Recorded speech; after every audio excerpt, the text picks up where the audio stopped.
Hello everyone. ਅੱਜ ਅਸੀਂ ਇੱਕ ਬਹੁਤ ਹੀ ਇੰਪੋਰਟੈਂਟ ਥਿਓਰਮ ਕਰਨ ਜਾ ਰਹੇ ਹਾਂ, Cauchy's first theorem on a limit. Exam point of view ਦੇ ਵਿੱਚੋਂ ਬਹੁਤ ਹੀ ਇੰਪੋਰਟੈਂਟ ਥਿਓਰਮ ਆ, ਬਹੁਤ ਟਾਈਮ ਰਿਪੀਟਡ ਥਿਓਰਮ ਆ Cauchy first theorem on a limit. ਇਸੇ ਤਰ੍ਹਾਂ Cauchy second theorem on a limit ਵੀ ਬਹੁਤ ਇੰਪੋਰਟੈਂਟ ਬਣਦੀ ਆ, ਕਿਉਂਕਿ ਬਾਏ ਨੇਮਿੰਗ ਨੇ ਆਉਣ ਦੇ ਚਾਂਸਿਸ ਜ਼ਿਆਦਾ ਹੋ ਜਾਂਦੇ ਨੇ। ਦੇਖਦੇ ਹਾਂ ਸਟੇਟਮੈਂਟ ਕੀ ਆ। ਕਹਿੰਦੇ if an approaches to L then xn is equal to a1 plus a2 plus a3 up to so on an upon n approaches to L। ਕੀ ਕਹਿ ਰਹੇ ਨੇ ਬੱਚੇ ਕਿ Cauchy first theorem on a limit ਅਸੀਂ ਕਿੱਥੇ apply ਕਰਦੇ ਹਾਂ। ਦੇਖੋ, ਜਦੋਂ ਵੀ ਕਿਸੇ ਸੀਕੁਐਂਸ ਦੀ ਅਸੀਂ ਕਨਵਰਜੈਂਸ ਦੀ ਗੱਲ ਕਰਦੇ ਹਾਂ, ਕੋਈ ਵੀ ਸੀਕੁਐਂਸ ਦਿੱਤਾ ਹੋਇਆ ਉਹਦੀ ਕਨਵਰਜੈਂਸ ਦੀ ਗੱਲ ਕਰ ਰਹੇ ਹਾਂ। ਕੋਈ ਸੀਕੁਐਂਸ ਸੀਗਾ an ਸੀਕੁਐਂਸ ਕੀ ਹੁੰਦਾ ਜੀ, ਇੱਕ ਮੈਪਿੰਗ ਹੁੰਦੀ ਹੈ ਜੋ ਨੈਚੁਰਲ ਤੋਂ ਲੈ ਕੇ ਰੀਅਲ ਤੱਕ ਚੱਲਦੀ ਹੈ, ਅਤੇ ਉਹਦੀ ਕੁਝ ਟਰਮਸ ਹੁੰਦੀਆਂ ਨੇ ਜੋ ਅਸੀਂ ਫਸਟ ਲੈਕਚਰ ਦੇ ਵਿੱਚ ਡਿਸਕਸ ਕਰ ਚੁੱਕੇ ਹਾਂ। ਕਹਿੰਦੇ ਕੋਈ ਸੀਕੁਐਂਸ ਆ an ਜੋ L ਨੂੰ ਕਨਵਰਜ ਕਰ ਰਿਹਾ, ਮਤਲਬ L ਨੂੰ ਅਪਰੋਚ ਕਰ ਰਿਹਾ। ਦੈਨ ਇੱਕ ਸੀਕੁਐਂਸ ਅਸੀਂ ਹੋਰ ਬਣਾਇਆ xn, ਜਿਹਦੇ ਵਿੱਚ ਕੁਝ ਟਰਮਸ ਨੇ a1 plus a2 up to so on an upon n type, ਤਾਂ ਉਹ ਵੀ ਕਿਹਨੂੰ ਅਪਰੋਚ ਕਰੇਗਾ, ਇਸੇ L ਪੁਆਇੰਟ ਨੂੰ ਅਪਰੋਚ ਕਰੇਗਾ। ਇਹ ਚੀਜ਼ ਅਸੀਂ ਨੇ ਪ੍ਰੂਵ ਕਰਨੀ ਹੈ, ਜਾਂ ਇਹ ਕਹਿ ਲਓ ਕਿ ਇਹ ਸਾਡੀ Cauchy first theorem on a limit ਦੀ ਸਟੇਟਮੈਂਟ ਆ। ਹੁਣ ਜਦੋਂ ਅਸੀਂ ਸਟੇਟਮੈਂਟ ਕਰ ਰਹੇ ਹਾਂ ਬੱਚੇ, ਪਹਿਲਾਂ ਸਾਨੂੰ ਮੈਨੂੰ ਲੱਗਦਾ ਕਿ ਆਪਾਂ ਨੂੰ ਇੰਪਲੀਮੈਂਟੇਸ਼ਨ ਪਤਾ ਹੋਵੇ ਵੀ ਇਹਨੂੰ ਕਰਨ ਦਾ ਫਾਇਦਾ ਕੀ ਆ, ਕਿਉਂਕਿ ਜੇ ਅਸੀਂ ਥਿਓਰਮ ਨੂੰ ਅੱਗੇ ਪ੍ਰੂਫ ਕਰ ਰਹੇ ਹਾਂ ਤਾਂ ਪ੍ਰੂਫ ਕਰਨ ਤੋਂ ਬਾਅਦ ਅਸੀਂ ਇਹਨੂੰ ਸੋਲਵ ਕਿਵੇਂ ਕਰਾਂਗੇ, ਜਾਂ ਇਹਨੂੰ ਐਗਜ਼ਾਮਪਲਸ 'ਤੇ ਕਿਵੇਂ ਫਿੱਟ ਬਿਠਾ ਸਕਦੇ ਹਾਂ, ਕੀ ਰੀਜ਼ਨ ਕੀ ਹੈ ਇਹਨੂੰ ਕਰਨ ਦਾ। ਜੇ ਅਸੀਂ ਪਹਿਲਾਂ ਉਹਨੂੰ ਸਮਝ ਲਈਏ ਤਾਂ ਥਿਓਰਮ ਨੂੰ ਸਮਝਣਾ ਈਜ਼ੀ ਹੋਏਗਾ। ਮੰਨ ਲਓ ਸਾਨੂੰ ਇੱਕ ਐਗਜ਼ਾਮਪਲ ਦਿੱਤੀ ਹੋਈ ਹੈ ਬੱਚੇ, ਅਸੀਂ ਉਹਦੇ ਉੱਤੇ ਇਹਨੂੰ ਅਪਲਾਈ ਕਰਕੇ ਦੇਖਦੇ ਹਾਂ ਕਿ ਕੌਸ਼ੀ ਫਸਟ ਥਿਓਰਮ ਅਪਲਾਈ ਕਿਵੇਂ ਹੁੰਦੀ ਆ। ਤੁਹਾਨੂੰ ਕਿਹਾ ਹੋਇਆ, ਕਹਿੰਦੇ ਬੱਚੇ ਪ੍ਰੂਫ ਫਾਈਂਡ ਕਰੋ limit n approaches to infinity 1 plus 2 1 upon 3 plus up to so on 1 upon n ਤੁਹਾਨੂੰ ਕਿਹਾ ਕਿ ਇਹਦੀ ਲਿਮਿਟ ਫਾਈਂਡ ਕਰਕੇ ਦਿਓ ਕਿ ਇਹ ਸਾਡੇ ਕੋਲ ਜਿਹੜਾ ਸੀਕੁਐਂਸ ਤੁਹਾਨੂੰ ਗਿਵਨ ਆ, ਜਾਂ ਜੋ ਵੀ ਸਾਨੂੰ ਮੂਰੇ ਫੰਕਸ਼ਨ ਗਿਵਨ ਆ, ਕੀ ਇਹ ਕਨਵਰਜੈਂਟ ਹੈ। ਜੇ ਕਨਵਰਜੈਂਟ ਹੈ ਤਾਂ n ਅਪਰੋਚਿਸ ਟੂ ਇਨਫਿਨਿਟੀ ਕਰਨ ਤੋਂ ਬਾਅਦ ਇਹਦਾ ਆਨਸਰ ਕੀ ਆਏਗਾ। ਦੇਖੋ, ਜਦੋਂ ਅਸੀਂ ਇਹਨੂੰ ਦੇਖਿਆ ਤਾਂ ਸਾਡੇ ਮਾਈਂਡ ਦੇ ਵਿੱਚ ਆ ਰਿਹਾ ਕਿ ਕੰਪਲੀਕੇਟਡ ਟਰਮ ਫਾਈਂਡ ਆਊਟ ਲੱਗ ਰਹੀ ਹੈ, ਤਾਂ ਅਸੀਂ ਇਹਨੂੰ ਕੌਸ਼ੀ ਫਸਟ ਥਿਓਰਮ ਨਾਲ ਰਿਲੇਟ ਕਰਕੇ ਦੇਖਿਆ। ਉਹਦੇ ਵਿੱਚ ਕੀ ਸੀ, ਕਹਿੰਦੇ ਕੋਈ ਇੱਕ ਐਕਸਨ ਸੀਕੁਐਂਸ, ਮਤਲਬ ਜਿਹਦੀ ਵੈਲਿਊ ਕਿਹਦੇ ਇਕੁਅਲ ਆ a1 plus a2 plus a3 up to so on an। ਦੇਖੋ, a1 ਦੀ ਥਾਂ 'ਤੇ 1 ਪਿਆ, a2 ਦੀ ਪਲੇਸ 'ਤੇ 1/2 ਪਿਆ, a3 ਦੀ ਪਲੇਸ 'ਤੇ 1/3 ਪਿਆ, an ਦੀ ਪਲੇਸ 'ਤੇ ਕੀ ਪਿਆ 1/n ਪਿਆ। ਨੀਚੇ ਕੀ ਚਾਹੀਦਾ ਸੀ, ਅਪੋਨ n ਚਾਹੀਦਾ ਸੀ, ਸਾਡੇ ਕੋਲ ਅਪੋਨ n ਵੀ ਪਿਆ। ਹੁਣ ਦੇਖੋ ਕੀ ਕਹਿ ਰਿਹਾ, ਕਹਿੰਦਾ ਜੇ ਇਹਦੀ ਲਿਮਿਟ ਪੁੱਟ ਕਰਨੀ ਹੈ, ਫਾਈਂਡ ਕਰਨੀ ਹੈ, ਤਾਂ ਉਹਦਾ ਆਨਸਰ L ਆਏਗਾ। ਕਿਹੜਾ L? ਜਿਹੜੀ ਸੀਕੁਐਂਸ ਦੀ an ਟਰਮ ਆ, an ਟਰਮ, ਉਹਦੇ ਵਿੱਚ limit n approaches to infinity ਕਰੇ ਤੇ ਜੋ ਆਨਸਰ ਆਉਂਦਾ ਹੋਏਗਾ ਉਹੀ ਇਹ ਸੀਕੁਐਂਸ ਦਾ ਹੋਏਗਾ। ਹੁਣ ਇਹਦੇ ਵਿੱਚ an ਦੀ ਥਾਂ 'ਤੇ ਕੀ ਪਿਆ 1/n। ਹੁਣ n ਨੂੰ ਅਪਰੋਚ ਕਰੋਗੇ ਇਨਫਿਨਿਟੀ, ਇਹਦਾ ਆਨਸਰ ਕਿੰਨਾ ਆਏਗਾ 0। ਦਿਸ ਇੰਪਲਾਈਜ਼ ਆਹ ਸੀਕੁਐਂਸ ਦਾ ਆਨਸਰ ਵੀ ਕੀ ਆਏਗਾ 0। ਇਹ ਕਿਹਦੇ ਇਕੁਅਲ ਹੋਏਗੀ, ਇਹਦੀ ਲਿਮਿਟ ਕਿਹਦੇ ਇਕੁਅਲ ਹੋਏਗੀ 0 ਦੇ ਇਕੁਅਲ ਹੋਏਗੀ। ਇਸ ਤਰ੍ਹਾਂ ਅਸੀਂ ਅਪਲਾਈ ਕਰਕੇ ਦੇਖ ਸਕਦੇ ਹਾਂ ਕਿਸੇ ਵੀ ਐਗਜ਼ਾਮਪਲ 'ਤੇ ਜਿਹਦੇ ਵਿੱਚ ਸਮ ਦੀ ਫਾਰਮ ਦੇ ਵਿੱਚ ਹੋਣ ਅਤੇ ਅਪੋਨ n ਫਾਰਮ ਦੇ ਵਿੱਚ ਹੋਣ, ਅਤੇ ਸਾਨੂੰ ਲਾਸਟ ਟਰਮ ਦੀ ਲਿਮਿਟ ਪਤਾ, ਤਾਂ ਅਸੀਂ ਸਾਰੇ ਸੀਕੁਐਂਸ ਦੀ ਜਿਹੜੀ ਲਿਮਿਟ ਆ, ਇਸ ਤਰ੍ਹਾਂ ਦੇ ਸੀਕੁਐਂਸ ਦੀ ਲਿਮਿਟ ਫਾਈਂਡ ਆਊਟ ਕਰ ਸਕਦੇ ਹਾਂ। ਹੁਣ ਦੇਖਦੇ ਹਾਂ ਇਸ ਥਿਓਰਮ ਦਾ ਅਸੀਂ ਪ੍ਰੂਫ। ਦੇਖੋ, ਪ੍ਰੂਫ ਦੇ ਵਿੱਚ ਅਸੀਂ ਨੇ ਕੀ ਕਰਨਾ ਕਿ ਸਾਡੇ ਕੋਲ ਅਸੀਂ ਇੱਕ ਐਗਜ਼ੰਪਸ਼ਨ ਕਰਕੇ ਚੱਲਾਂਗੇ, ਐਗਜ਼ੰਪਸ਼ਨ ਲੈ ਕੇ ਚੱਲਾਂਗੇ ਕਿ ਇੱਕ ਸੀਕੁਐਂਸ ਅਸੀਂ ਟੇਕ ਕਰਾਂਗੇ tn ਜਿਹੜਾ ਕਿਹਦੇ ਇਕੁਅਲ ਹੋਏਗਾ an ਮਾਈਨਸ ਆਫ L ਦੇ ਇਕੁਅਲ। ਦੇਖੋ, ਇੱਥੋਂ ਸਾਡਾ ਪ੍ਰੂਫ ਸਟਾਰਟ ਹੋਏਗਾ, ਕਿਉਂਕਿ ਅਸੀਂ ਸਿੱਧਾ ਇੱਥੇ ਤੱਕ ਨਹੀਂ ਪਹੁੰਚ ਸਕਦੇ ਕਿ a1 plus a2 a3 up to so on an upon n। ਇੱਥੇ ਤੱਕ ਪਹੁੰਚਣ ਲਈ ਅਸੀਂ ਇੱਕ ਸੀਕੁਐਂਸ ਨੂੰ ਟੇਕ ਕੀਤਾ ਜਾਂ ਲੈਟ ਕੀਤਾ tn ਜਿਹੜਾ ਕਿਹਦੇ ਇਕੁਅਲ ਆ an ਮਾਈਨਸ L। ਦੇਖੋ, ਜੇ ਅਸੀਂ ਇਹਨੂੰ ਟੇਕ ਕਰਕੇ ਚੱਲੇ ਹਾਂ ਤਾਂ ਇੱਥੋਂ ਇੱਕ ਗੱਲ ਕਲੀਅਰ ਕਰਕੇ ਚੱਲਾਂਗੇ, ਕਹਿੰਦਾ ਜੇ ਇੱਥੇ ਹੀ ਲਿਮਿਟ ਅਸੀਂ both side n approaches to infinity ਕੀਤਾ, n ਅਪਰੋਚਿਸ ਟੂ ਇਨਫਿਨਿਟੀ ਕੀਤਾ, ਤਾਂ ਆਨਸਰ ਕੀ ਆਏਗਾ। ਸਾਨੂੰ ਗਿਵਨ ਹੈ ਕਿ an ਕਿਹਨੂੰ ਅਪਰੋਚ ਕਰ ਰਿਹਾ L ਨੂੰ, ਤਾਂ ਜੇ ਅਸੀਂ ਇੱਥੇ ਲਿਮਿਟ ਪੁੱਟ ਕਰਾਂਗੇ an ਦੀ ਥਾਂ 'ਤੇ ਕੀ ਆਏਗਾ L ਮਾਈਨਸ L ਦਾ ਆਨਸਰ ਕਿੰਨਾ ਆ ਜਾਏਗਾ 0। ਇਸ ਦਾ ਮਤਲਬ tn ਕਿਹਨੂੰ ਅਪਰੋਚ ਕਰ ਰਿਹਾ 0 ਨੂੰ ਹੀ ਅਪਰੋਚ ਕਰ ਰਿਹਾ। ਇੱਥੋਂ ਇੰਨਾ ਕਲੀਅਰ ਹੋਇਆ, ਜੋ ਅਸੀਂ tn ਲੈਟ ਕੀਤਾ ਉਹ ਕਿਹਨੂੰ ਅਪਰੋਚ ਕਰ ਰਿਹਾ 0 ਨੂੰ ਅਪਰੋਚ ਕਰ ਰਿਹਾ। ਕਦੋਂ? ਜਦੋਂ n ਅਪਰੋਚ ਕਰ ਰਹੀ ਆ ਇਨਫਿਨਿਟੀ ਨੂੰ। ਹੁਣ ਜੇਕਰ tn ਸਾਡੇ ਕੋਲ 0 ਨੂੰ ਅਪਰੋਚ ਕਰ ਰਿਹਾ ਤਾਂ ਇਸ ਦਾ ਮਤਲਬ ਇਹ ਸਾਡੇ ਕੋਲ ਇੱਕ ਕਨਵਰਜੈਂਟ ਸੀਕੁਐਂਸ ਹੋਏਗਾ। ਜੇ ਕਨਵਰਜੈਂਟ ਸੀਕੁਐਂਸ ਆ, ਕਨਵਰਜੈਂਟ ਸੀਕੁਐਂਸ ਦੀ ਡੈਫੀਨੇਸ਼ਨ ਕੀ ਹੁੰਦੀ ਹੈ ਬੱਚੇ, ਕਿ ਜੇਕਰ ਕੋਈ an L ਨੂੰ ਅਪਰੋਚ ਕਰ ਰਿਹਾ, this implies an minus L ਕੀ ਤੋਂ ਲੈਸ ਹੋਏਗਾ, ਅਪਸਾਈਲਨ ਤੋਂ ਲੈਸ ਹੋਏਗਾ for all n is greater than equal to m। So constant ਹੋਏਗਾ m, ਉਹ ਤੋਂ ਵੱਡੀਆਂ ਸਾਰੀਆਂ n ਦੀਆਂ ਵੈਲਿਊਜ਼ ਦੇ ਲਈ an minus L the value less than ਅਪਸਾਈਲਨ ਹੋਏਗੀ। ਹੁਣ ਜੇ ਅਸੀਂ ਇੱਥੇ ਇਹ ਕਹਿ ਰਹੇ ਹਾਂ ਕਿ tn 0 ਨੂੰ ਅਪਰੋਚ ਕਰ ਰਿਹਾ, ਦਿਸ ਇੰਪਲਾਈਜ਼ tn माइनस 0 करन तो बाद आंसर की आउंदा होएगा लैस दैन एप्साइलन आउंदा होएगा for all n is greater than equal to m। 0 ਦੇ ਵਿੱਚੋਂ ਤਾਂ ਅਸੀਂ ਮਾਈਨਸ ਕਰਾਂਗੇ ਸੇਮ tn ਬਚੇਗਾ tn is less than epsilon for all n is greater than equal to m। n ਤੋਂ ਵੱਡੀਆਂ ਸਾਰੀਆਂ n ਦੀਆਂ ਵੈਲਿਊਜ਼ ਲਈ tn ਕੀ ਤੋਂ ਲੈਸ ਹੋਏਗਾ ਐਪਸਾਈਲਨ ਤੋਂ ਲੈਸ ਹੋਏਗਾ। ਸਾਡੇ ਕੋਲ ਇਹ ਰਿਜ਼ਲਟ ਮਿਲ ਜਾਏਗਾ ਸਾਡੀ ਐਗਜ਼ੰਪਸ਼ਨ ਤੋਂ ਜਿਹੜਾ ਅਸੀਂ tn ਸੀਕੁਐਂਸ ਸਲੈਕਟ ਕੀਤਾ ਉਹ ਤੋਂ ਸਾਨੂੰ ਇੰਨਾ ਕੁਝ ਮਿਲ ਜਾਏਗਾ। ਹੁਣ ਇੱਥੇ ਜਿਹੜਾ ਐਪਸਾਈਲਨ ਆ ਅਸੀਂ ਉਹਨੂੰ ਐਪਸਾਈਲਨ ਬਾਏ 2 ਚੂਜ਼ ਕਰਾਂਗੇ ਕਿਉਂਕਿ ਅਸੀਂ ਨੇ ਜਿਹੜਾ ਪ੍ਰੂਫ ਆ ਉਹ ਕਿਤੇ ਵਿੱਚ ਲੈਣਾ ਐਪਸਾਈਲਨ ਬਾਏ 2 ਦੇ ਨਾਲ। ਜਦੋਂ ਅਸੀਂ ਲਾਸਟ 'ਤੇ ਪ੍ਰੂਫ ਕਰਦੇ ਹੁੰਦੇ ਹਾਂ ਬੱਚੇ ਤਾਂ ਸਾਨੂੰ 2 ਟਰਮ ਮਿਲ ਜਾਂਦੀਆਂ ਨੇ, ਉਹਨਾਂ ਦੋਹਾਂ ਟਰਮਸ ਨੂੰ ਕੈਂਸਲ ਕਰਨ ਦੇ ਲਈ ਅਸੀਂ ਕੀ ਲੈ ਕੇ ਚੱਲਦੇ ਹਾਂ ਐਪਸਾਈਲਨ ਬਾਏ 2 ਲੈ ਕੇ ਚੱਲਦੇ ਹਾਂ ਤਾਂ ਜੋ ਉਹਨਾਂ ਦਾ ਸਮ ਸਾਡੇ ਕੋਲ ਐਪਸਾਈਲਨ ਦੀ ਫਾਰਮ ਦੇ ਵਿੱਚ ਕਨਵਰਟ ਹੋ ਜਾਵੇ। ਸੋ ਹੁਣ ਇਹਨੂੰ ਫਾਰਮ ਕਰਨ ਦੇ ਲਈ ਦੇਖੋ ਇੱਥੋਂ ਤੱਕ ਹੋ ਗਿਆ ਸਾਡੇ ਕੋਲ tn ਨੂੰ ਅਸੀਂ ਲੈਟ ਕੀਤਾ ਕਿਹਦੇ ਇਕੁਅਲ an ਮਾਈਨਸ ਐਲ ਦੇ ਇਕੁਅਲ an ਮਾਈਨਸ ਐਲ ਲਿਆ ਤਾਂ ਸਾਨੂੰ ਇਹ ਪਤਾ ਲੱਗਿਆ ਕਿ tn ਕਿਹਨੂੰ ਕਨਵਰਜ ਕਰ ਰਿਹਾ 0 ਨੂੰ ਕਨਵਰਜ ਕਰ ਰਿਹਾ। ਉਸ ਤੋਂ ਇੱਕ ਰਿਜ਼ਲਟ ਬਣਾ ਲਿਆ ਕਿ tn ਦਾ ਮੋਡ ਕੀ ਤੋਂ ਲੈਸ ਹੋਏਗਾ ਐਪਸਾਈਲਨ ਬਾਏ 2 ਤੋਂ ਲੈਸ ਹੋਏਗਾ for all n is greater than equal to m। ਸਾਰੀਆਂ ਵੈਲਿਊਜ਼ ਦੇ ਲਈ ਸਾਡੇ ਕੋਲ ਕੀ ਹੋਏਗਾ ਐਪਸਾਈਲਨ ਬਾਏ 2 ਤੋਂ ਲੈਸ ਹੋਏਗਾ। ਇਹਨੂੰ ਇੱਕ ਇਕੁਏਸ਼ਨ ਬਣਾ ਕੇ ਅਸੀਂ ਨੇ ਰੱਖ ਦੇਣਾ। ਹੁਣ ਅਸੀਂ ਪ੍ਰੂਫ ਸਟਾਰਟ ਕਰਦੇ ਹਾਂ। ਕਹਿੰਦੇ ਜਿਹੜਾ ਸਾਡੇ ਕੋਲ ਅਸੀਂ ਟੇਕ ਕੀਤਾ tn is equal to an minus L ਇਹਦੇ ਵਿੱਚੋਂ ਅਸੀਂ an ਦੀ ਵੈਲਿਊ ਕੱਢ ਸਕਦੇ ਹਾਂ। an ਕਿਹਦੇ ਇਕੁਅਲ ਹੋਏਗਾ ਸਾਡੇ ਕੋਲ tn ਪਲਸ l। ਦੇਖੋ ਜੇਕਰ an l ਉੱਧਰ ਚਲਿਆ ਜਾਏਗਾ ਤਾਂ ਕਿਹਦੇ ਵਿੱਚ ਕਨਵਰਟ ਹੋ ਜਾਏਗਾ tn ਪਲਸ l ਦੇ ਵਿੱਚ ਕਨਵਰਟ ਹੋ ਜਾਏਗਾ। ਹੁਣ ਜਿਹੜਾ ਸਾਨੂੰ ਗਿਵਨ ਆ ਜਿਹਦੀ ਵੈਲਿਊ ਅਸੀਂ ਨੇ ਫਾਈਂਡ ਕਰਨੀ ਆ ਉਹਦੇ ਵਿੱਚ ਅਸੀਂ ਨੇ ਵੈਲਿਊ ਸਬਸਟੀਟਿਊਟ ਕਰਨ ਲੱਗਣਾ ਕਿਹਦੀਆਂ an ਦੀਆਂ a1 ਦੀ a2 ਦੀ a3 ਦੀ a4 ਦੀ a5 ਦੀ a up to so on an ਦੀ। ਦੇਖੋ a1 ਦੀ ਵੈਲਿਊ ਸਾਡੇ ਕੋਲ ਕਿੰਨੀ ਹੈ ਜੇ ਅਸੀਂ ਇਹਦੇ ਵਿੱਚ ਜਨਰਲ ਇਕੁਏਸ਼ਨ 'ਚ ਦੇਖੀਏ an ਕਿਹਦੇ ਇਕੁਅਲ ਆ tn ਪਲਸ l ਦੇ ਇਕੁਅਲ ਆ ਤਾਂ a1 ਦੀ ਵੈਲਿਊ ਕਿਹਦੇ ਇਕੁਅਲ ਹੋਏਗੀ t1 ਪਲਸ l। a2 ਦੀ ਵੈਲਿਊ ਕਿਹਦੇ ਇਕੁਅਲ ਹੋਏਗੀ t2 plus l up to so on an ਦੀ ਵੈਲਿਊ ਕਿੰਨੀ ਹੋਏਗੀ tn ਪਲਸ l ਦੇ ਇਕੁਅਲ ਹੋਏਗੀ। ਹੁਣ ਦੇਖੋ ਜੇ ਅਸੀਂ ਇਹਨੂੰ ਓਪਨ ਕਰਕੇ ਲਿਖਦੇ ਹਾਂ ਤਾਂ ਇਹ ਕੀ ਹੋ ਜਾਏਗਾ t1 plus t2 plus up to so on tn ਤੱਕ ਅਲੱਗ ਟਰਮ l ਵਾਲੀਆਂ ਟਰਮਸ ਅਲੱਗ l plus l up to so on l upon n। ਹੁਣ ਇੱਥੇ ਦੇਖਾਂਗੇ ਕਿ ਅਸੀਂ l ਨੂੰ ਕਿੰਨੇ ਟਾਈਮ ਐਡ ਕੀਤਾ l ਨੂੰ ਕਿੰਨੇ ਟਾਈਮ ਦੇਖੋ an ਸਾਡੇ ਕੋਲ n ਟਾਈਮ ਸੀਗਾ ਤਾਂ l ਕਿੰਨੇ ਟਾਈਮ ਐਡ ਹੋਈ ਆ n ਟਾਈਮ। ਸੋ ਜੇ l ਨੂੰ n ਟਾਈਮ ਐਡ ਕਰ ਰਹੇ ਹਾਂ ਤਾਂ ਇਹਦੀ ਐਡੀਸ਼ਨ ਕੀ ਆਏਗੀ n ਆਫ l ਆਏਗੀ ਤਾਂ ਸਾਡੇ ਕੋਲ nl plus t1 plus t2 up to so on tn upon n। ਇਹ ਸਾਡੇ ਕੋਲ ਹੋ ਗਿਆ ਸੀਕੁਐਂਸ। ਹੁਣ ਅੱਗੇ ਕੀ ਕਰਨਾ ਜੀ ਕਹਿੰਦੇ ਜਿਹੜਾ n ਸਾਡੇ ਕੋਲ ਡਿਵਾਈਡ ਫਾਰਮ 'ਚ ਪਿਆ ਇਹਨੂੰ ਸੈਪਰੇਟ ਕਰ ਦਿਓ। ਸੈਪਰੇਟ ਮਤਲਬ ਕਿ ਦੋਨਾਂ ਦੇ ਨੀਚੇ ਇੱਕ ਇੱਕ ਵਾਰੀ ਕੀ ਲਿਖ ਦਿਓ n ਲਿਖ ਦਿਓ n l upon b n and t1 plus t2 tn upon b n separate ਕੀਤਾ।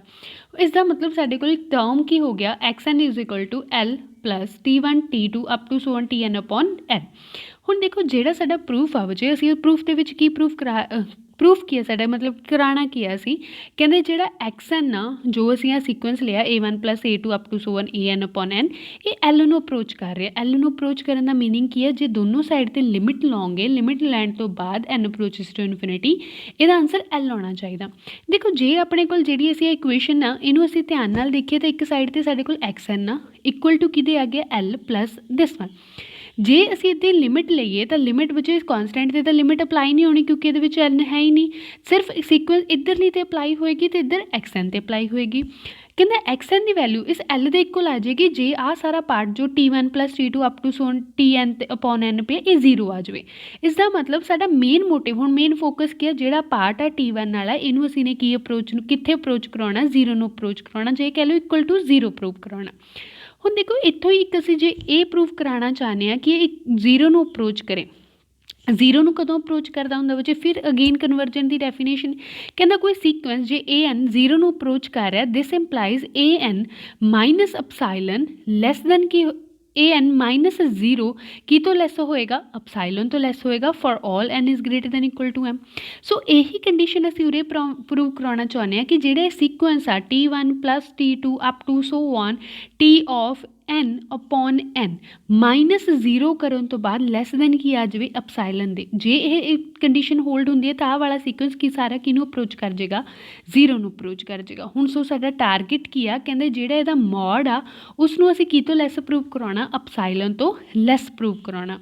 ਹੁਣ ਜੇ ਅਸੀਂ ਮੋਡ ਨੂੰ ਅਪਸਾਈਲਨ ਤੋਂ ਲੈਸ ਪ੍ਰੂਵ ਕਰਾਉਣਾ ਬੱਚੇ ਤਾਂ ਇੱਕ ਅਸੀਂ ਨੇ ਪਹਿਲਾਂ ਹੀ ਕੰਡੀਸ਼ਨ ਲਿਖਿਆ ਜਦੋਂ ਅਸੀਂ ਇਹ ਸੀਕੁਐਂਸ ਨੂੰ ਡਿਫਾਈਨ ਕੀਤਾ ਸੀ ਉੱਥੇ ਹੀ ਇੱਕ ਅਸੀਂ ਨੇ ਸਟੇਟਮੈਂਟ ਨੋਟ ਕੀਤੀ ਸੀਗੀ कि साडे कोल की आ, एक मिनट, हाँ जी, ਅਸੀਂ ਇਹਦੇ ਵਿੱਚ ਕੀ ਕਿਹਾ ਸੀਗਾ, ਕਹਿੰਦੇ ਬੱਚੇ TN ਸਾਡੇ ਕੋਲ ਕਿਹਦੇ ਇਕੁਅਲ ਲਿਆ ਹੋਇਆ AN ਮਾਈਨਸ L। ਜੇਕਰ AN L ਨੂੰ ਅਪਰੋਚ ਕਰ ਰਿਹਾ, ਦਿਸ ਇੰਪਲਾਈਜ਼ ਜਿਹੜਾ TN ਆ ਉਹ ਕਿਹਨੂੰ ਅਪਰੋਚ ਕਰਦਾ ਸੀਗਾ, 0 ਨੂੰ।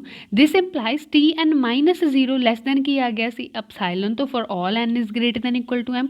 ਸੋ TN ਲੈਸ ਦੈਨ ਅਸੀਂ ਨੇ ਅਪਸਾਈਲਨ ਬਾਈ 2 ਮੰਨਿਆ ਸੀਗਾ। ਅਪਸਾਈਲਨ ਬਾਈ 2 ਦਾ ਰੀਜ਼ਨ ਵਿੱਚ ਅਸੀਂ ਲਾਸਟ 'ਤੇ ਜਾ ਕੇ ਦੇਖਾਂਗੇ ਕਿ ਅਸੀਂ ਇਸ ਅਪਸਾਈਲਨ ਨੂੰ ਅਪਸਾਈਲਨ ਬਾਈ 2 ਕਿਉਂ ਲੈਟ ਕੀਤਾ। ਤਾਂ ਕੰਡੀਸ਼ਨ ਬਣ ਗਈ ਸੀ for all n is greater than equal to m। मतलब बच्चे n तो ਵੱਡੀਆਂ ਸਾਰੀਆਂ n ਦੀਆਂ ਵੈਲਿਊਜ਼ ਦੇ ਲਈ ਆ ਕੰਡੀਸ਼ਨ ਹੋਲਡ ਹੋ ਰਹੀ ਹੈ। ਤਾਂ ਹੁਣ ਅਸੀਂ ਕੀ ਕਰਾਂਗੇ, ਜਿਹੜੇ ਸੀਕੁਐਂਸ ਨੂੰ ਅਸੀਂ 0 ਨੂੰ ਅਪਰੋਚ ਕਰਾਉਣਾ, ਅਸੀਂ ਉਹਦੀ ਪਾਰਟੀਸ਼ਨ ਕਰ ਦਾਂਗੇ ਬੱਚੇ। ਪਾਰਟੀਸ਼ਨ ਕਿਉਂ, ਕਿਉਂਕਿ ਸਾਨੂੰ ਇੱਕ ਤਾਂ ਰਿਜ਼ਲਟ ਪਤਾ ਕਿ ਜਦੋਂ m ਤੋਂ ਵੱਡੀਆਂ ਵੈਲਿਊਜ਼ ਹੋਣਗੀਆਂ n ਦੀਆਂ, m+1 m+2 m+3 up to so on n ਤੱਕ, ਉਹਨਾਂ ਸਾਰਿਆਂ ਦੇ ਲਈ ਇਸ ਸੀਕੁਐਂਸ ਦੀ ਵੈਲਿਊ TN ਸੀਕੁਐਂਸ ਦੀ ਵੈਲਿਊ ਕੀ ਹੈ, ਲੈਸ ਦੈਨ ਅਪਸਾਈਲਨ ਬਾਈ 2 ਆ। ਤਾਂ ਅਸੀਂ ਇਹਦਾ ਯੂਜ਼ ਕਰ ਸਕਦੇ ਹਾਂ। ਤਾਂ ਇਸੇ ਲਈ ਅਸੀਂ ਕੀ ਕਿਹਾ ਬੱਚੇ, ਕਹਿੰਦੇ ਜਿਹੜਾ ਸਾਡੇ ਕੋਲ ਆ ਸੀਕੁਐਂਸ ਸੀਗਾ T1 + T2 + Tn up to so on, ਇੱਥੇ ਲਿਆ। ਕਹਿੰਦੇ ਇਹਨੂੰ ਸੈਪਰੇਟ ਕੀਤਾ, ਦੋ ਪਾਰਟਸ ਦੇ ਵਿੱਚ ਬ੍ਰੇਕ ਕੀਤਾ। ਪਹਿਲਾਂ ਤਾਂ ਇਹਨੂੰ ਅਸੀਂ ਨੇ ਲਿਖਿਆ T1 + T2 up to so on Tm ਤੱਕ, ਇੱਥੇ ਵਿੱਚ ਡਾਟਸ ਆ ਜਾਣਗੇ ਕਿ Tm ਤੱਕ ਸੋ ਔਨ। ਫਿਰ ਪਲੱਸ Tm+1 ਤੋਂ ਲੈ ਕੇ ਕਿੱਥੇ ਤੱਕ ਲਿਖਿਆ, Tn ਅਪੋਨ n ਦੀ ਫਾਰਮ ਦੇ ਵਿੱਚ। ਹੁਣ ਦੇਖੋ ਸਾਡੇ ਕੋਲ ਇੱਥੇ ਇੱਕ ਪ੍ਰੋਪਰਟੀ ਅਸੀਂ ਅਪਲਾਈ ਕਰਾਂਗੇ। ਦੇਖੋ ਇਹਨੂੰ ਅਸੀਂ ਸੈਪਰੇਟ ਕਰ ਸਕਦੇ ਹਾਂ, ਇਹਦੇ ਨੀਚੇ ਵੀ n ਲਿਖਿਆ, ਇਹਦੇ ਨੀਚੇ ਵੀ n ਲਿਖਿਆ। ਤਾਂ ਸਾਨੂੰ ਪਤਾ ਕਿ a + b ਦਾ ਜਿਹੜਾ ਹੋਲ ਮੋਡ ਹੁੰਦਾ ਉਹ ਕਿਤੋਂ ਲੈਸ ਹੁੰਦਾ, a mode plus of b mode. ਤਾਂ ਇਸ ਦਾ ਮਤਲਬ ਜੇ ਬੱਚੇ ਅਸੀਂ ਇਹਨੂੰ ਫਸਟ ਟਰਮ ਮੰਨੀਏ, ਇਹਨੂੰ ਸੈਕਿੰਡ ਆ a ਆ b, ਤੇ ਕਿਤੋਂ ਲੈਸ ਹੋ ਜਾਏਗਾ, a mode plus of b mode. ਇੱਥੇ ਤੱਕ ਸਾਡੇ ਕੋਲ ਕੀ ਹੋਇਆ, ਪਹਿਲਾਂ ਅਸੀਂ ਸੈਪਰੇਟ ਕੀਤਾ, ਉਸ ਤੋਂ ਬਾਅਦ ਮੋਡ ਦੀ ਕੰਡੀਸ਼ਨ ਲਗਾਈ, a mode plus b mode. ਹੁਣ ਦੇਖੋਗੇ ਕਿ ਇਹਦੇ ਜਿਹੜੇ ਇਹਦੇ ਵਿੱਚ ਵੈਲਿਊਜ਼ ਨੇ, ਦੇਖੋ ਕਿਹੜੀਆਂ ਬੱਚੇ, ਸੈਕਿੰਡ ਪਾਰਟੀ ਦੀ ਗੱਲ ਕਰ ਰਹੇ ਹਾਂ। ਕਹਿੰਦਾ Tm+1 Tm+2 Tm+3 up to so on, ਇਹਨਾਂ ਸਾਰਿਆਂ ਦੇ ਲਈ Tm ਜਿਹੜੀ ਵੈਲਿਊ ਆ ਸੀਕੁਐਂਸ ਦੀ, ਉਹ ਕਿਤੋਂ ਲੈਸ, ਅਪਸਾਈਲਨ ਬਾਈ 2 ਤੋਂ ਲੈਸ ਆ ਬੱਚੇ, ਅਪਸਾਈਲਨ ਬਾਈ 2। ਇਹਨਾਂ ਦਾ ਤਾਂ ਸਾਨੂੰ ਰਿਜ਼ਲਟ ਪਤਾ, ਬਟ ਜਿਹੜੀਆਂ ਮੂਰੇ ਵੈਲਿਊਜ਼ ਲਿਖੀਆਂ ਹੋਈਆਂ ਨੇ T1 + T2 up to so on Tm upon n, ਇਹਨਾਂ ਦੇ ਲਈ ਅਸੀਂ ਕੀ ਕਰਾਂਗੇ, ਇਹਨੂੰ ਕਿਵੇਂ ਸੋਲਵ ਕਰਾਂਗੇ। ਅਗੇਨ ਅਸੀਂ ਉਹੀ ਕੰਡੀਸ਼ਨ 'ਤੇ ਜਾਵਾਂਗੇ ਬੱਚੇ ਜਿੱਥੇ ਅਸੀਂ ਨੇ ਇਹ ਕਰਾਇਆ ਸੀਗਾ ਕਿ Tn ਕਿਹਨੂੰ ਅਪਰੋਚ ਕਰ ਰਿਹਾ, 0 ਨੂੰ। ਜੇ Tn ਅਪਰੋਚ ਕਰ ਰਿਹਾ 0 ਨੂੰ, ਇਸ ਦਾ ਮਤਲਬ Tn ਕੀ ਹੈ, ਇੱਕ ਕਨਵਰਜੈਂਟ ਸੀਕੁਐਂਸ ਆ। ਜੇ ਇੱਕ ਕਨਵਰਜੈਂਟ ਸੀਕੁਐਂਸ ਆ ਬੱਚੇ, ਸਾਨੂੰ ਇਹ ਪਤਾ ਕਿ every convergent sequence is a bounded. So Tn ਸਾਡੇ ਕੋਲ ਕੀ ਆ, ਬਾਊਂਡਡ ਵੀ ਆ। ਹੁਣ ਬਾਊਂਡਡ ਦੀ ਡੈਫੀਨੇਸ਼ਨ ਕੀ ਕਹਿੰਦੀ ਹੈ, ਕਹਿੰਦੇ ਬਾਊਂਡਡ ਕੋਈ ਸੀਕੁਐਂਸ ਤਾਂ ਹੁੰਦਾ ਜੇਕਰ ਉਹਦਾ ਮੋਡ ਕਿਸੇ ਕੌਂਸਟੈਂਟ ਤੋਂ ਲੈਸ ਹੋਏਗਾ ਫॉर ऑल ਨੈਚੁਰਲ ਵੈਲਿਊ। ਜਿੰਨੀਆਂ ਵੀ ਨੈਚੁਰਲ ਵੈਲਿਊਜ਼ ਨੇ ਉਹਨਾਂ ਸਾਰਿਆਂ ਦੇ ਲਈ ਇਸ ਸੀਕੁਐਂਸ ਦੀ ਵੈਲਿਊ ਕਿਸੇ ਕੌਂਸਟੈਂਟ ਤੋਂ ਕੀ ਹੋਣੀ ਚਾਹੀਦੀ ਹੈ, ਲੈਸ ਹੋਣੀ ਚਾਹੀਦੀ ਹੈ, ਤੁਹਾਨੂੰ ਬਾਊਂਡਡ ਕਹਾਂਗੇ। ਹੁਣ ਬੱਚੇ ਆਹ ਕੰਡੀਸ਼ਨ ਤਾਂ ਅਸੀਂ m ਤੋਂ ਵੱਡੀਆਂ ਵੈਲਿਊਜ਼ ਲਈ ਲਾਈ ਆ, ਤਾਂ ਇਸ ਦਾ ਮਤਲਬ m ਤੋਂ ਛੋਟੀਆਂ ਵੈਲਿਊਜ਼ ਦੇ ਲਈ ਅਸੀਂ ਕਿਹਦੀ ਕੰਡੀਸ਼ਨ ਲਗਾ ਸਕਦੇ ਹਾਂ, ਬਾਊਂਡਡ ਦੀ ਕੰਡੀਸ਼ਨ ਲਗਾ ਸਕਦੇ ਹਾਂ ਕਿ ਜਿੰਨੀਆਂ ਵੈਲਿਊਜ਼ ਵੀ m ਤੋਂ ਛੋਟੀਆਂ ਨੇ, 1 2 3 up to so on m ਤੱਕ, ਉਹ ਕਿਸ ਤੋਂ ਲੈਸ ਨੇ, ਕੌਂਸਟੈਂਟ k ਤੋਂ ਲੈਸ ਨੇ। ਤਾਂ ਹੁਣ ਇਹੀ ਦੋ ਪ੍ਰੋਪਰਟੀਜ਼ ਅਸੀਂ ਇੱਥੇ ਯੂਜ਼ ਕਰਕੇ ਇੱਕ ਕੰਡੀਸ਼ਨ ਬਣਾ ਸਕਦੇ ਹਾਂ। ਦੇਖੋ ਪਹਿਲਾਂ ਇਹਨੇ ਅਗੇਨ ਸੋਲਵ ਕੀਤਾ, ਕਹਿੰਦਾ a + b a + b + c up to so on. Again ਆਹੀ ਪ੍ਰੋਪਰਟੀ ਲਗਾਈ ਕਿ a + b ਦਾ ਜਿਹੜਾ ਹੋਲ ਮੋਡ ਹੈ ਕਿਤੋਂ ਲੈਸ ਹੁੰਦਾ, a mode plus of b mode. Again ਇਹਨੂੰ ਸੈਪਰੇਟ ਕੀਤਾ, ਇਕੱਲੇ ਇਕੱਲੇ ਦਾ ਮੋਡ ਆ ਗਿਆ। ਸਿਮਿਲਰ ਇੱਧਰ ਵੀ ਸੈਪਰੇਟ ਕੀਤਾ, ਇਕੱਲੇ ਇਕੱਲੇ ਦਾ ਮੋਡ ਆ ਗਿਆ। ਦੇਖੋ ਸਿਰਫ ਫਸਟ ਪਾਰਟ ਦੇ ਵਿੱਚ ਅਸੀਂ ਕਿੰਨੀ ਟਾਈਮ ਐਡ ਕਰ ਰਹੇ ਹਾਂ ਬੱਚੇ, ਕਿੰਨੀ ਟਾਈਮ ਨੇ, 1 ਤੋਂ ਲੈ ਕੇ m ਤੱਕ ਟਰਮਸ ਨੇ, ਸਾਰੀਆਂ ਵੈਲਿਊਜ਼ ਕਿਤੋਂ ਲੈਸ ਨੇ, k ਤੋਂ ਲੈਸ ਨੇ। ਇਸ ਦਾ ਮਤਲਬ ਕਿੰਨੀ ਵਾਰੀ k ਨੂੰ ਐਡ ਕੀਤਾ, m ਟਾਈਮ। ਤਾਂ ਇਹਦਾ ਸਮ ਕਿੰਨਾ ਆ ਗਿਆ, mk ਅਪੋਨ n। ਸਿਮਿਲਰ ਜਿਹੜਾ ਸੈਕਿੰਡ ਪਾਰਟ ਆ ਬੱਚੇ, ਉਹਦੇ ਵਿੱਚ ਕਿੱਥੋਂ ਸਟਾਰਟ ਹੁੰਦਾ, m+1 ਤੋਂ ਸਟਾਰਟ ਹੋ ਕੇ ਕਿੱਥੇ ਤੱਕ ਟਰਮ ਨੇ, n ਤਾਂ ਟੋਟਲ ਟਰਮਸ ਕਿੰਨੀਆਂ ਹੋਈਆਂ, ਦੇਖੋ ਕਿੰਨੀਆਂ ਟਰਮਸ ਅਸੀਂ m ਤਾਂ ਪਹਿਲਾਂ ਹੀ ਛੱਡ ਚੁੱਕੇ ਹਾਂ, ਤਾਂ ਪਿੱਛੇ ਕਿੰਨੀਆਂ ਬਚੀਆਂ, n - m ਟਰਮ ਬਚੀਆਂ। ਤਾਂ n - m ਕਿਹਨੂੰ ਐਡ ਕਰ ਰਹੇ ਹਾਂ ਬੱਚੇ, ਸਾਰੀਆਂ ਟਰਮਸ ਕੀ ਤੋਂ ਲੈਸ ਨੇ, ਅਪਸਾਈਲਨ ਬਾਈ 2। ਸੋ ਅਸੀਂ n - m ਟਾਈਮ ਕਿਹਨੂੰ ਐਡ ਕਰ ਰਹੇ ਹਾਂ, ਅਪਸਾਈਲਨ ਬਾਈ 2 ਨੂੰ ਐਡ ਕਰ ਰਹੇ ਹਾਂ। ਨੀਚੇ ਜਿਹੜਾ n ਸੀਗਾ ਉਹਨੂੰ ਅਸੀਂ ਕੀ ਲਿਖਾਂਗੇ, ਐਜ਼ ਇਟ ਇਜ਼ ਲਿਖਾਂਗੇ। ਅਗੇਨ ਜਿਹੜਾ ਬੱਚੇ ਆਹ ਵਾਲੀ ਟਰਮ ਆ, ਇਹਨੂੰ ਅਸੀਂ ਓਪਨ ਕਰ ਸਕਦੇ ਹਾਂ। ਦੇਖੋ n/n - m/n ਇੰਟੂ ਅਪਸਾਈਲਨ ਬਾਈ 2। ਅੰਦਰ ਅਪਸਾਈਲਨ ਬਾਈ 2 ਦੀ ਪ੍ਰੋਡਕਟ ਕਰੋਗੇ, ਆ ਕੀ ਹੋ ਗਿਆ ਸਾਡੇ ਕੋਲ, ਅਪਸਾਈਲਨ ਬਾਈ 2 - m/n ਇੰਟੂ ਅਪਸਾਈਲਨ ਬਾਈ 2।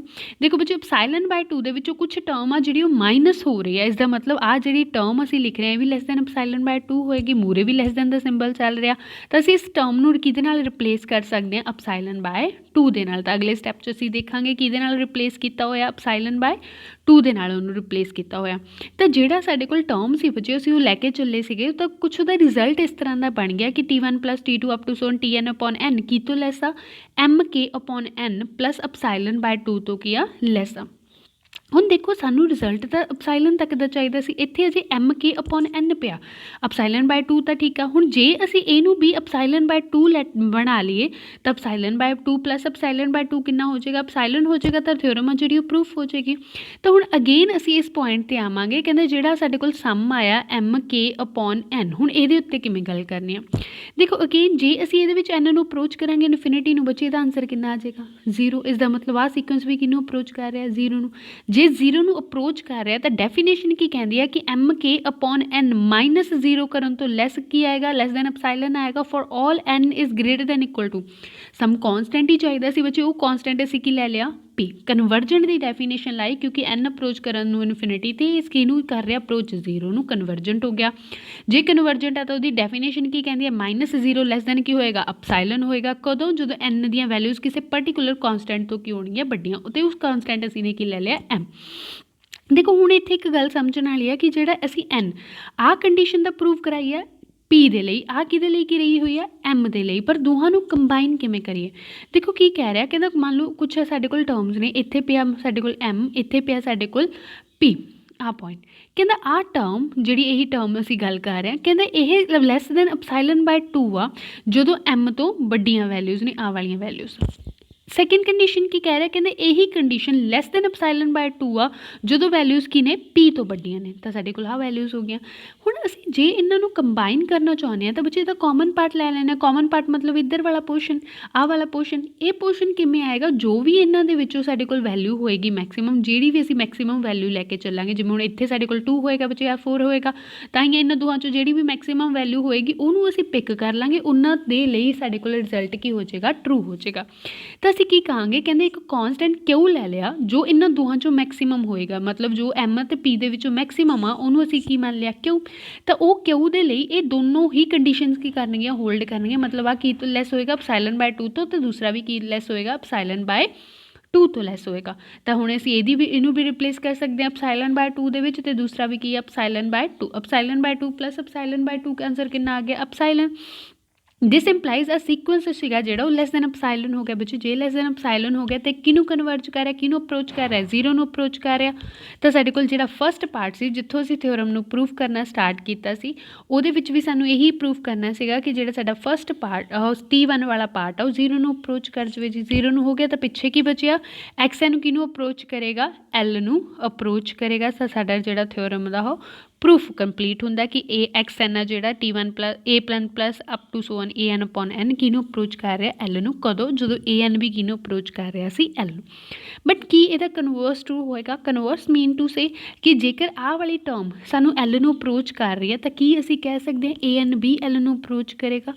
ਇਹਦਾ ਪ੍ਰੂਫ ਅਸੀਂ ਨੈਕਸਟ ਥਿਓਰ ਦੇ ਵਿੱਚ ਕਰਾਂਗੇ। ਜੇਕਰ ਬੱਚੇ ਤੁਹਾਨੂੰ ਇਹਦਾ ਡਿਟੇਲਡ ਪ੍ਰੂਫ ਚਾਹੀਦਾ ਤਾਂ ਇਹਦੇ ਨਾਲ ਹੀ ਤੁਹਾਡੇ ਕੋਲ ਜਿਹੜੀ ਵੀਡੀਓ ਦੇ ਵਿੱਚ ਮੈਂ ਸ਼ੇਅਰ ਕਰ ਦੇਣੀ ਕੱਲਾ ਟਰਮ ਉਹਦੇ ਵਿੱਚ ਓਪਨ ਕਰਕੇ ਲਿਖੀ ਹੋਈ ਆ, ਤਾਂ ਤੁਸੀਂ ਉਹਨੂੰ ਵੀ ਫੋਲੋ ਕਰ ਸਕਦੇ ਹੋ। ਜੋ ਵੀ ਮੈਂ ਸਮਝਾਇਆ ਬਸ ਉਹਨੂੰ ਹੀ ਐਕਸਪਲੇਨ ਕੀਤਾ ਹੋਇਆ। ਦੇਖੋ ਇਹਦੀ ਸਟੇਟਮੈਂਟ ਆ, ਉਸ ਤੋਂ ਬਾਅਦ ਕੱਲੇ ਸਟੈਪਸ ਨੇ ਕਿ ਜੇਕਰ ਆਪਣੇ ਕੋਲ AN ਨੂੰ ਅਪਰੋਚ ਕਰ ਰਿਹਾ ਲੈਸ ਦੈਨ ਐਪਸਾਈਲਨ ਬਾਈ 2 ਹੋਏਗਾ, ਕਨਵਰਜੈਂਟ ਆ ਤਾਂ ਦਿਸ ਇੰਪਲਾਈਜ਼ ਬਾਊਂਡਡ ਹੋਏਗਾ।